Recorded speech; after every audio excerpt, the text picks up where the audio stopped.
បាទសូមអនុញ្ញាតជម្រាបសួរពុកម៉ែបងប្អូនទាំងអស់គ្នាបាទនេះជាហាងចេញមាសនៅថ្ងៃទី11ខែមេសាឆ្នាំ2025ហើយខ្ញុំក៏បានធ្វើបច្ចុប្បន្នភាពតាក់ទងមកតារាងហាងចេញមាសនានាជូនបងប្អូនហើយបាទ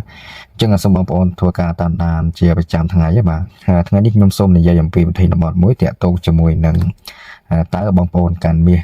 លក់តន់តម្លៃឡើងដែរទេបាទហេតុអ្វីបានជាអាមេរិកដកពន្ធបាទបើតាមការព្យាករណ៍ពីស្ថាប័នហិរញ្ញវត្ថុផ្សេងៗ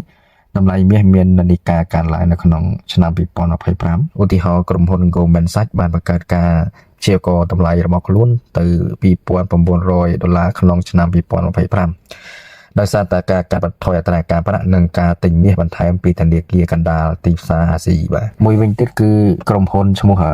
ខ្វាញ់កូលិចបានព្យាករណ៍ថាតម្លៃមាសអាចស្ថិតនៅចន្លោះពី$2,924.4 សេននិង$4,147.55 សេនចំណែកឯ goldmarket.fr បានបង្ហាញថាខែមេសាឆ្នាំ2025តម្លៃមាសអាចបញ្ចប់នៅ$3,190ដោយមានការកើនឡើង2.3% បើធៀបនឹងខែមុនបាទអញ្ចឹងគឺខ្ញុំសូមនិយាយអំពីទី1ហេតុអ្វីបានជាតម្លៃមាសកើនឡើងនៅក្នុងឆ្នាំ2025ទី1អត្រាការប្រាក់នៅសហរដ្ឋអាមេរិកកំពុងតែធ្លាក់ចុះធនាគារជាតិអាមេរិក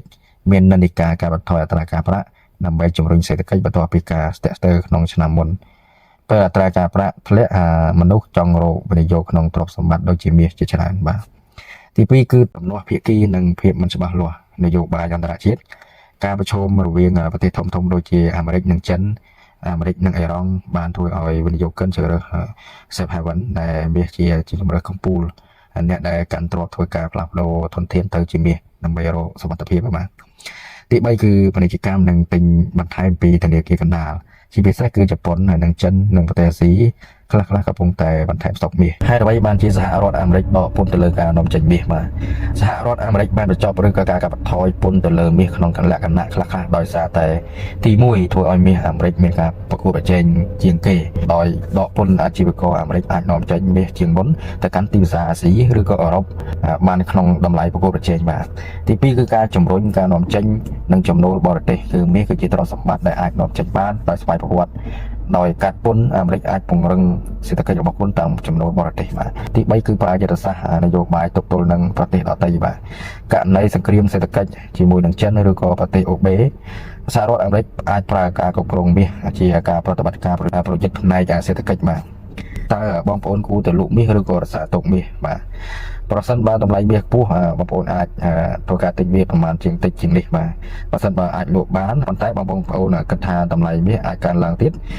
ទៅ$3,000ឬក៏$3,200បងប្អូនអាចរងចាំបានអញ្ចឹងសម្រាប់ការវិភាគនេះគឺសូមសង្ខេបប៉ុណ្នេះបាទសូមបងប្អូនជួយ Subscribe នៅ Channel របស់ខ្ញុំដើម្បីទទួលបាននៅវីដេអូថ្មីៗបន្ទាប់បាទសូមអរគុណច្រើន